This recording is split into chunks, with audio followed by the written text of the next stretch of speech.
Swami Atmapriyananda.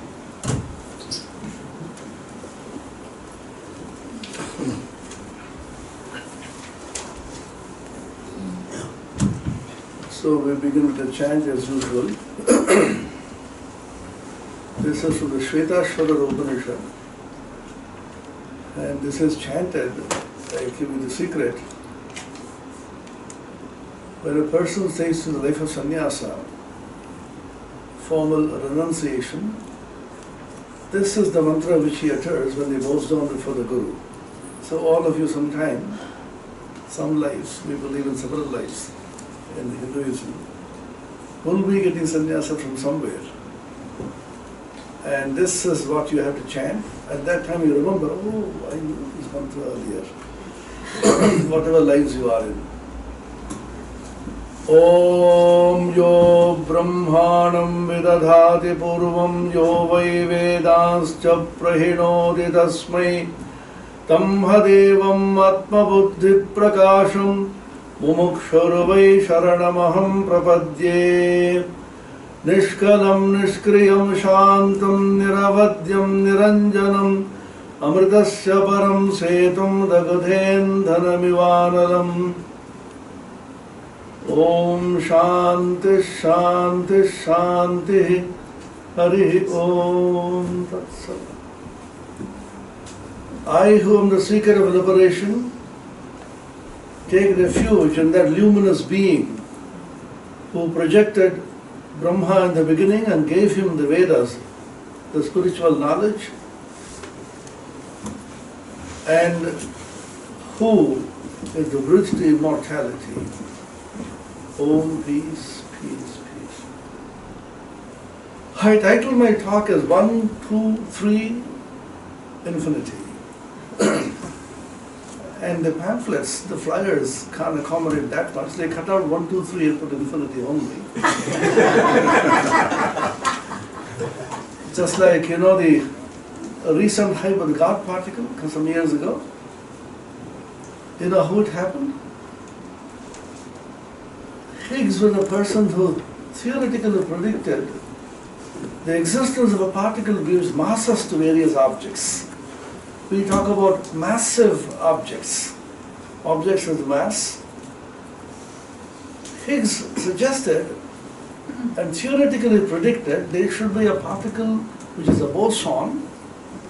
Boson is a particle with spin 0 or integral spins. After Satyen Bose in India. But that particle could be detected. So, in one of the papers, somebody wrote, God damn particle, it can't be found. God damn is a word which you use when you're unhappy and irritated. The editor thought that damn is a bad word and cut out damn, it became God particle. In exactly the same way, 1, 2, 3 is gone, infinity alone remains. Of course, that is true. This is the title of a book by George Gamow. Those of you who are interested in science reading, popular science, not science fiction. There are some people who popularized science and wrote about it. One of them during his student days was George Gamow. He titled one of his books as 1, 2, 3, 3 dots, infinity. 1, 2, 3 being the relative universe and infinity being what it is, beyond the relative universe. All of us live in this relative universe of 1, 2, 3. I suppose you will agree that we are not living in infinity all the time. We are living in a relative universe when there are counts, 1, 2, 3, 4. How far can you go? You have huge numbers,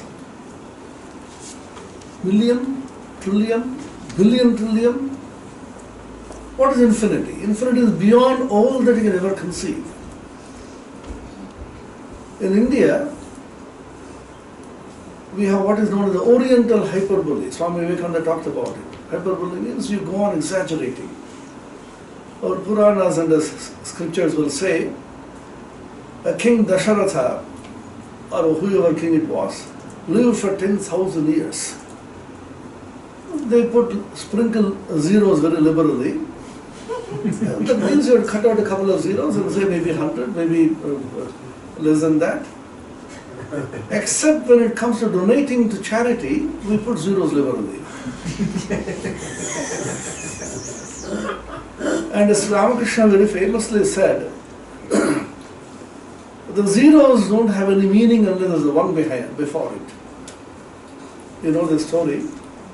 Say, I have customized it humorously in my own way. Suppose somebody tells me, you are the president of a university, you need a lot of money to run the university, I'll give you a charity donation. With great hopes I go to him. He takes his checkbook, and I'm curiously watching what he's writing, the figure he's writing on the book. He puts 0, 0, 0, 0. I get irritated. Are you kidding? Then he smiles and put a 1 before that. Then I ask him put more zeros. 0 and 0 and 0 and 0 add up to 0. But the 1 before it, the zeros acquire their value.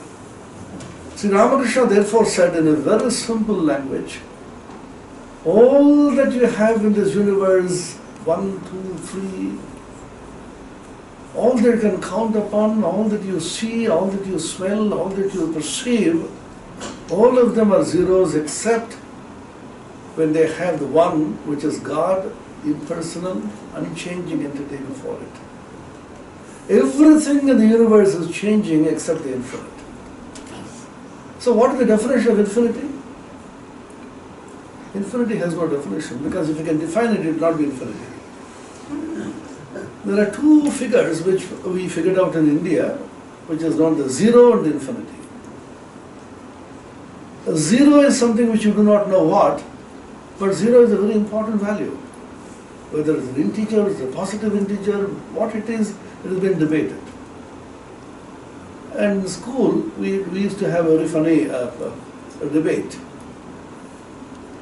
5 into 0 is 0. 5 multiplied by 0 is 0. 10 multiplied by 0 is also 0. 100 multiplied by 0 is also 0. And therefore you cut out the 0, you get 5 is the same as 10 is the same as 100. What is the fallacy? The fallacy is, if you say 5 into 0 is 0, 5 into 0 is equal to 10 into 0, cut out the zeros, you get 5 equal to 10. The fallacy is you can't divide by 0. To be able to cut out the 0, you divide by 0, 5 multiplied by 0 divided by 0 equal to 10 multiplied by 0 divided by 0. Then 5 equal to 10. But division by 0 is inadmissible. This is a fundamental rule in mathematics. I'm not trying to teach you mathematics or physics. But look at this idea. Division by 0 is just inadmissible. You can't divide by 0. What happens when you divide by 0? Take any integer divided by 0, you get infinity. There was a mathematical genius in India called Srinivasa Ramanujan. When he was a kid in school, the teacher was telling him, if you divide any positive integer by 0, you get infinity.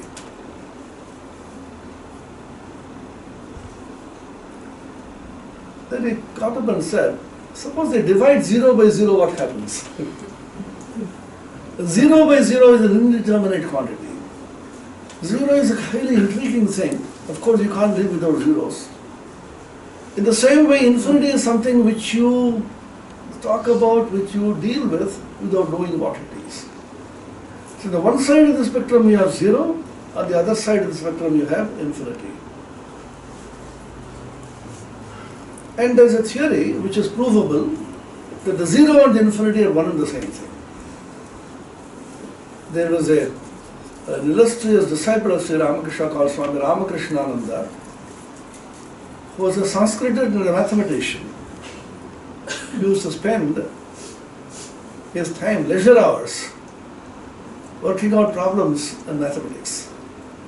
He has proved the zero and mathematics are one and the same. I'm not going to give you that proof now. You need a little of trigonometry and a little of physics for that. In India, in Vedanta we called it Purna and Shunya. Purna is infinity and Shunya is zero. As you know, the Gautam Buddha spoke about Shunya and Vedanta Shankara spoke about Purna. And now we know that what we call Shunya is the same as Purna. Shunya is void, and quantum physics also tells you that what you call the vacuum is not complete void. It generates so many things from out of it. In exactly the same way, what we call infinity is not something which is inconceivable, although it is indefinable. So when you pass from the finite world, which is what we live in, to a totally different world which is infinite, then there is what you call a quantum jump. Because can you pass from the finite to the infinite, from the relative to the absolute? What is the relation between the absolute and the relative? What is the relation between man and God? What is the relationship between that which is finite and that which is infinite? Or can they ever be related at all? This is a great mystery in spiritual life. We perform a lot of spiritual exercises. We do japa, we do meditation, we do prayers, we sing songs. All of them with the idea that we have to elevate our consciousness to a high level in which we will be able to intuit God or the infinite consciousness. But whatever you do in the relative world, can it reach you to the absolute? To put it differently, all that you do in this world, in the relative world, is within space, time and causation. What is meant by relativity?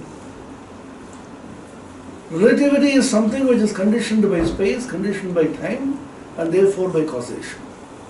Causation is an idea which says that something is a cause and another thing is the effect.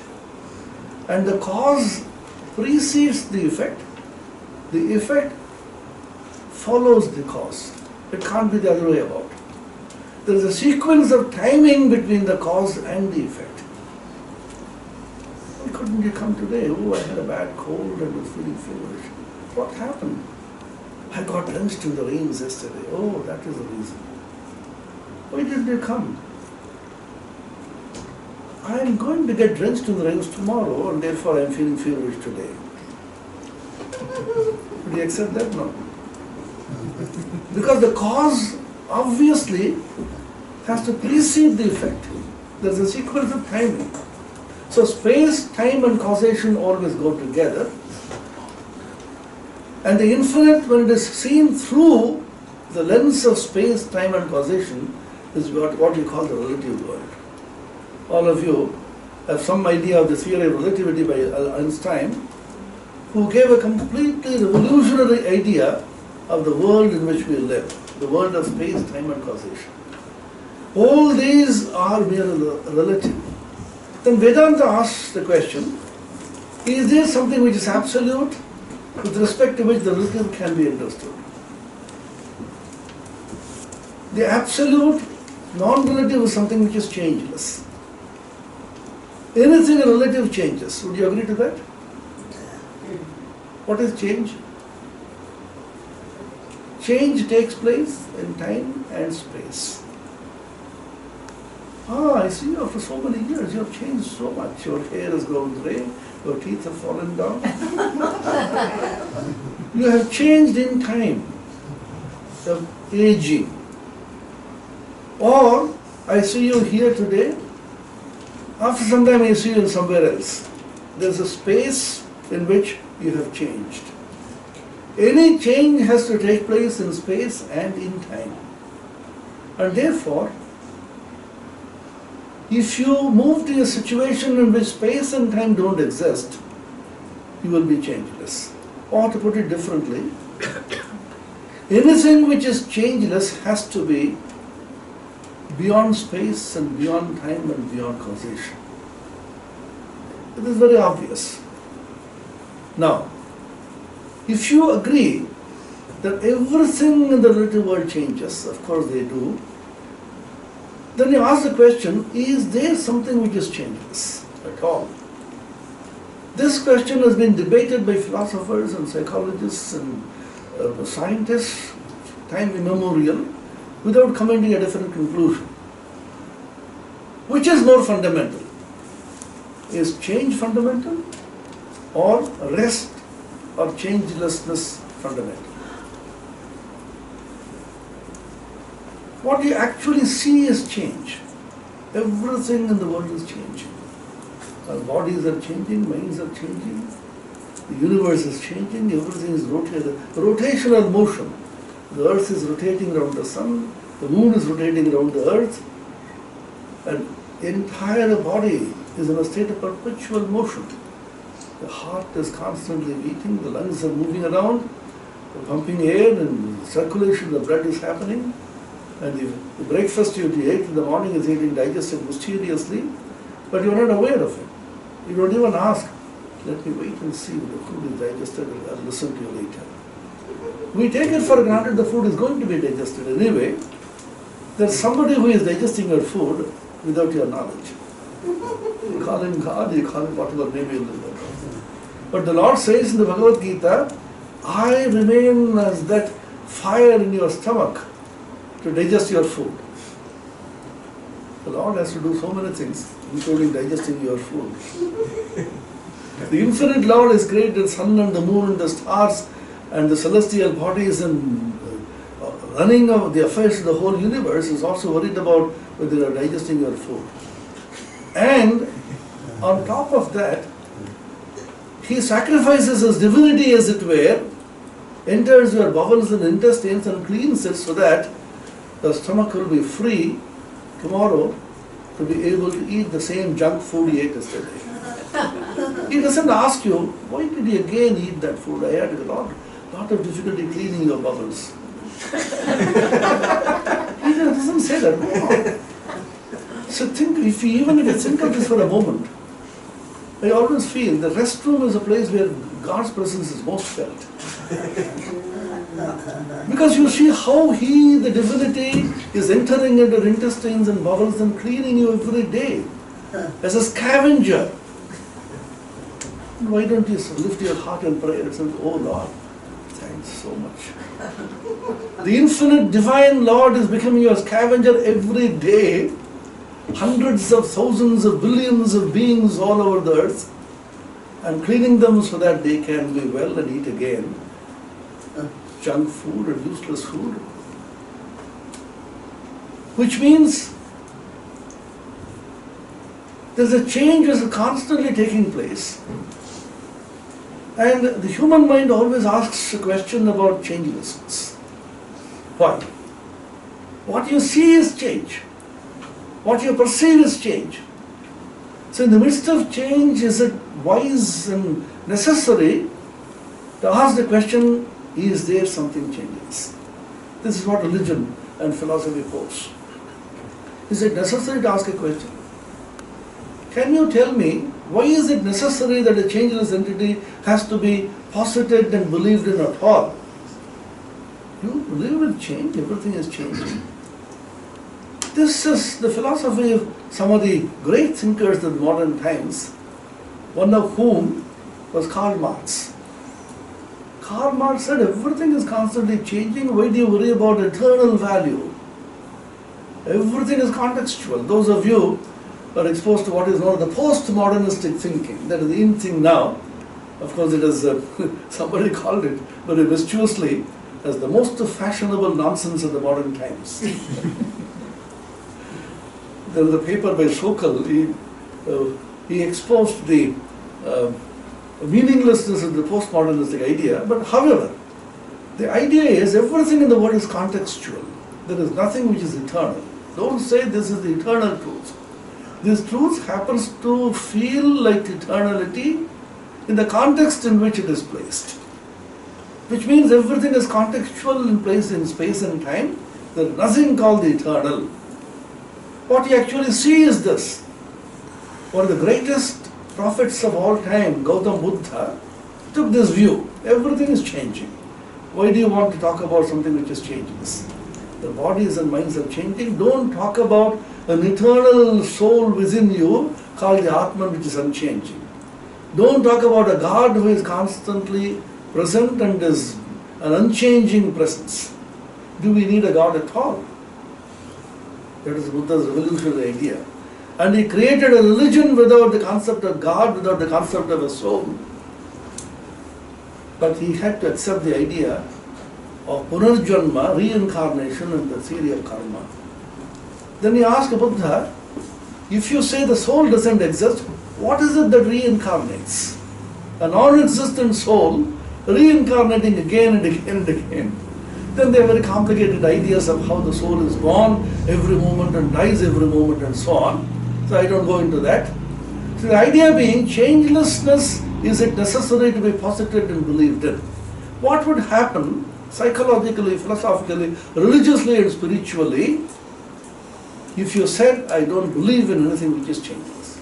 You think about this proposition. I pose it before you to think about. What will happen to me and you if you say there is nothing which is changeless?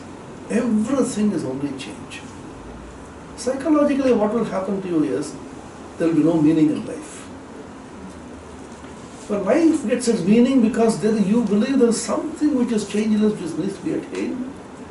Attaining which you will get fulfillment in life, you will get peace, you will get happiness, you will get joy.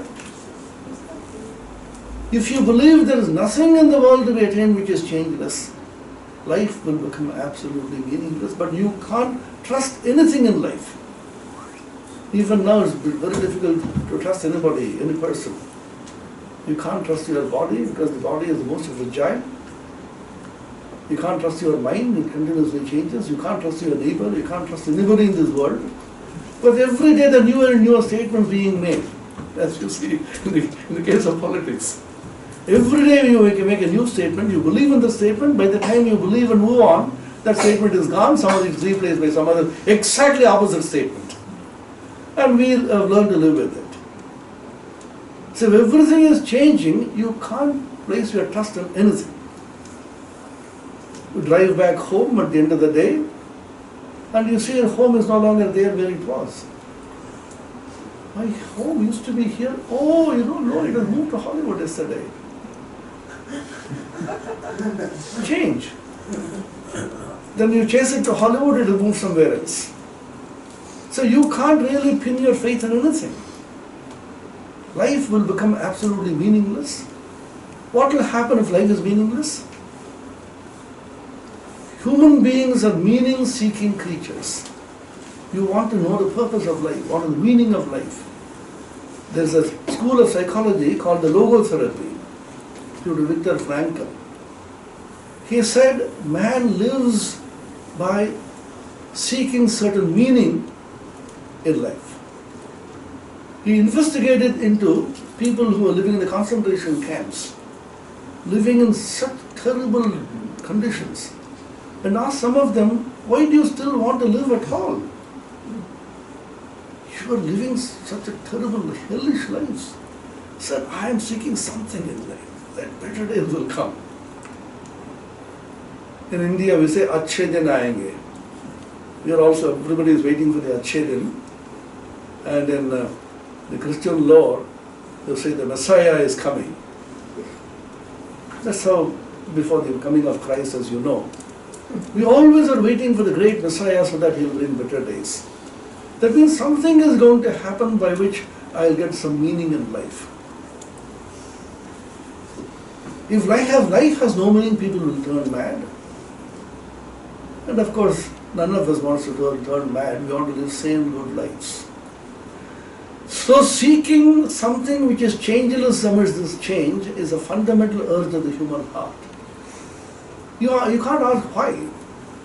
Because there's the urge in the human heart, it's a fundamental necessity of a human being to ask about the meaning of life, whether it's something which is changeless.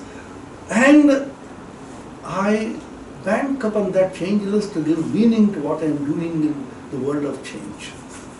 Anything which is happening in the world of change gets its meaning with reference to something which is constant or which is changeless. There is a substratum, there is a basis, there is a foundation of changelessness over which all these various panorama of change is constantly being painted by nature. That's our life. Now this change, the changeful world, belongs to a countable world. Countable meaning 1, 2, 3, you can count everything. When it is countable, it becomes measurable. Measurability and countability are the hallmarks of change. You measure your weight of your body, measure the kilograms which you consume every day, the calories which you consume every day.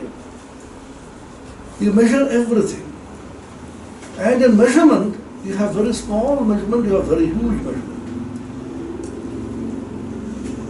The smallest of the small, the atoms, the nucleus, the nuclear particles, for example, they have very, very small measurements in terms of length. The size of an atom, for example. Atom, how tiny it is, we do not know, but it's extremely small and tiny.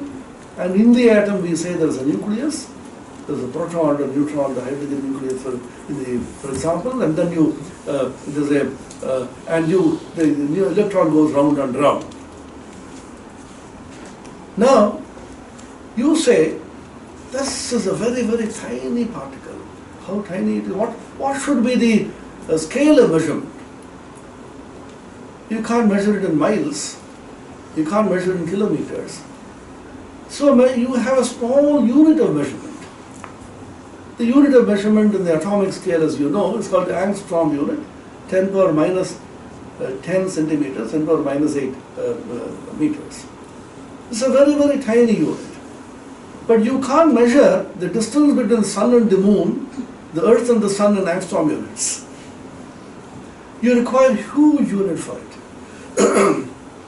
And the celestial objects, the distance is measured in terms of unit which is light years. Light travels, as you know, at the rate of 186,000 miles per second. And in metric system, it is 3 into 10 power 10 centimeters per second, or 3 into 10 power 8 meters per second. Velocity of light in vacuum per second. So per minute it will be say into 60 multiplied by 60, and for 1 hour it should be multiplied by 60. 24 hours it will be multiplied by 24, and for 1 year it should be multiplied by 365. So what would be the distance that light will be traveling in 1 year? That is called the light year. And the distances between celestial objects is several million light years. That's a huge distance. Now on the one hand, in the microcosm, you have extremely small distances. On the other hand, the macrocosmic object, the celestial objects, you have very huge distances. And in the Hindu lore, there is a calculation on the life of the universe. This has been debated, as you know, recently even in some of the very standard universities in USA, whether one should teach the biblical theory of the genesis of the origin of the universe or the Big Bang theory and so on. The debate is still going on. They decided to compromise and have both. The Bible says it is 6,000 years old, which is, I think, the age is too small a number. Adam is supposed to have lived 6,000 years ago. But in India we have a huge calculation. I'll briefly tell you the calculation just to give you an idea of infinity. There is one four-faced God called Brahma. You know him? It's called Brahma as a creator God. There's a deep allegory behind this. He is supposed to be emanating from the Navi, the navel of Vishnu. Vishnu is always in the lying posture. Then a deep philosophical significance for it, I don't go into that. And the navel is the singularity from which the Big Bang perhaps is big. The black hole is a singularity, as you know. The navel is a singularity, perhaps. And the age of Brahma has been calculated. And time in the Indian law is cyclical in nature, it is not linear. It is not that time began somewhere and the universe is going to end somewhere else. It is constantly going in cycles. You begin somewhere and then go in cycles. Again it goes round and round and round. This is the theory of cycles called the yugas or kalpas. The cyclic theory of time in which the Brahmas are thrown up and thrown down. So I have noted down a very interesting calculation of the life of the age of Brahma. This is from the Puranas, the Vishnu Purana.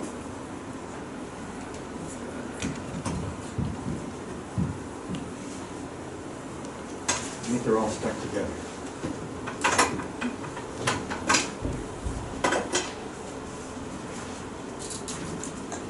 We talk about 4 yugas.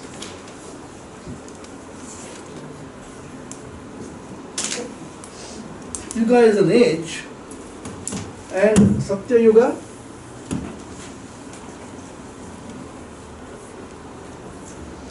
Treta Yuga,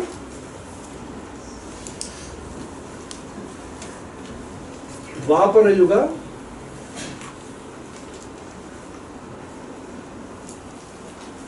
and Kali Yuga. And we are supposed to be in the Kali Yuga now. Can you do that? No. That's okay. So this is supposed to be 1.728 million.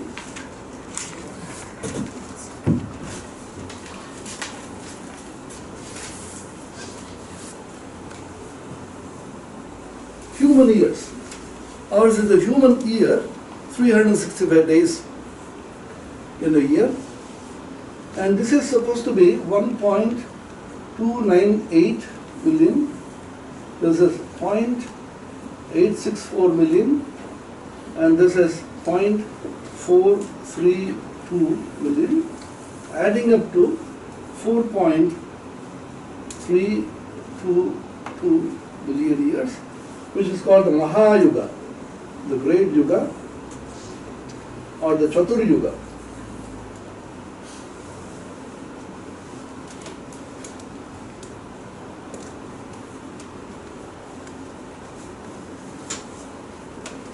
Thousand Mahayugas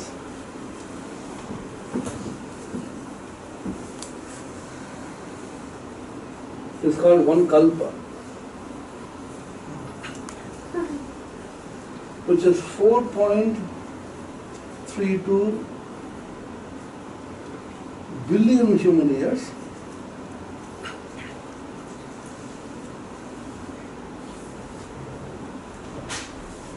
And this is supposed to be one day of Brahma.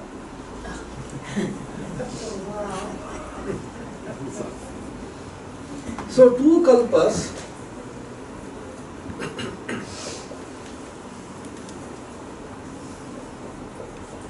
adding to 1 day and 1 night, 1 full day of Brahma,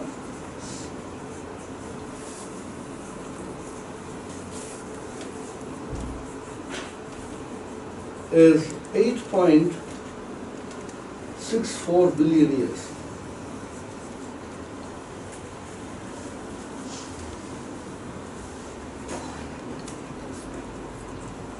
And Brahma is supposed to live for 100 years. This is the age of the universe.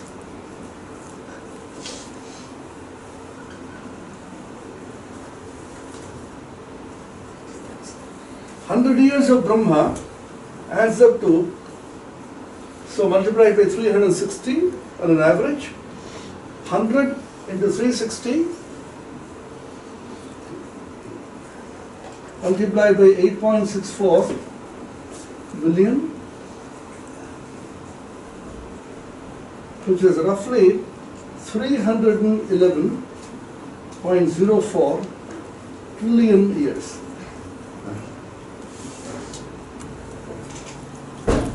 This is the full age of Brahma. This is the calculation which they have made. The full age of Brahma for 100 years. So when one Brahma goes, so the several Brahmas come and go. When one Brahma comes and goes, the new universe is produced. And the calculations now says, where are we now? We are supposed to be in the Kali Yuga, and Brahma is 51 years old. Brahma has completed 50 years now. Recently, his 51st birthday was celebrated.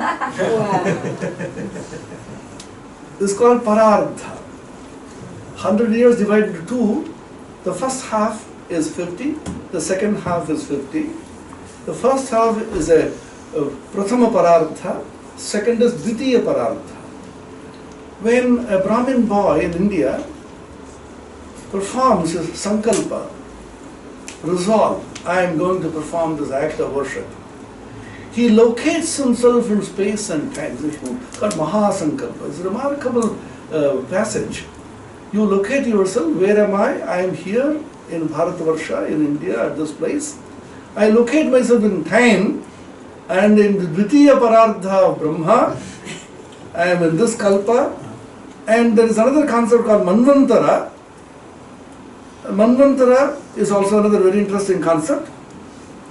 You divide the whole thing into the 71 Mahayugas is called one Manvantara. And the Brahma's whole thing is, the age is divided into several Manvantaras with gaps in between. And in each Manvantara, a Manu is supposed to be ruling. So the kings which ruled for several million years. Now the upshot of the whole thing is that now we are in the 50 plus year of Brahma, and every universe has a big bang and a big crunch. It has a beginning and an end, and it goes away and a new Brahma appears. Why I mention this? Because to give you an idea of infinity. How the Indian mind has thought about infinity. You will now understand the idea of Brahma, how long he lives. There's a story by Kumarasambhavan, by Kalidasa. It's a great text. It's a piece of literature. The story is about Shiva and Parvati. I suppose all of you are familiar with Shiva, the great god Mahadeva. He sits for audience every day, in the morning and evening. And the various gods come and bow down to him, just like we go to the Pope or we go to saints. And there are certain gatekeepers in the great Kailash and the great heaven where Shiva lives. And these gatekeepers are eternal. They live with Shiva, they never die. And in the evening, when Brahma had come, then the gatekeepers are talking to themselves. Who is this Brahma? I saw a different Brahma in the morning. Oh, you do not know. Between morning and afternoon, several Brahmas have come and gone. Look at the Brahma's age. And Shiva is meditating. Kalida is portraying how the Hindu-Indian mind is able to conceive of the infinity through all these various parables and mythologies. Suppose it's infinity, you have no idea. It's huge, it's big. How big is big? How huge is huge? You do not know. Kalida is saying Shiva is meditating. He raises the question on whom is he meditating? Everybody is meditating on Shiva. On whom is Shiva meditating? He says, Atmanam Atmanam Avalokayantam. He is meditating in his own glory. Atma Rama. I'll come to that concept later. And he is wearing a huge mala, garland. Go close and see what is that garland. The garland is made of the skulls of Brahma. And how many of them? Ananta Koti Brahma Kapala Mala. Ananta Koti is several trillion. Several trillion skulls of Brahma make the garland. At Brahma's age, you know. So this gives you a mind-boggling idea of what infinity is like. So how long should Shiva be living then? Just to get an idea that he is eternal, he is infinite, he is unchanging, and he is beyond time and space. This idea, if you even vaguely you can catch, then you realize that the human mind has two capacities. One is the capacity to be able to move in the finite world in which we constantly dwell. The other is to vaguely be able to understand and comprehend and intuit the infinite. Suppose you say the human mind is finite. Human life is finite. Is it absolutely finite? If it's only finite, you would never even be able to conceive of infinity. Since we conceive, comprehend, imagine, talk about infinity, it logically follows your mind also should be participating in the infinity in some sense, otherwise you wouldn't even talk about it. Every one of us feels at one time finite as well as infinite. Swami Vivekananda has a beautiful lecture, some of you can go back and refer to that. The name of the lecture is The Open Secret.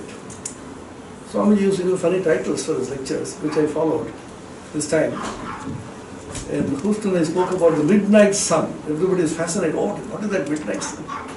There is nothing, it's only the Upanishads, the light of all light, the light of the Atman.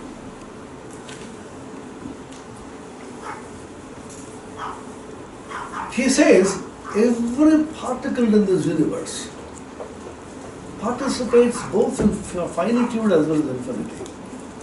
You take anything in this universe, an ant or a plant, or a particle of sand or even a flower, and analyze it deep enough, you will find it merges in its infinite aspect which you can't really understand.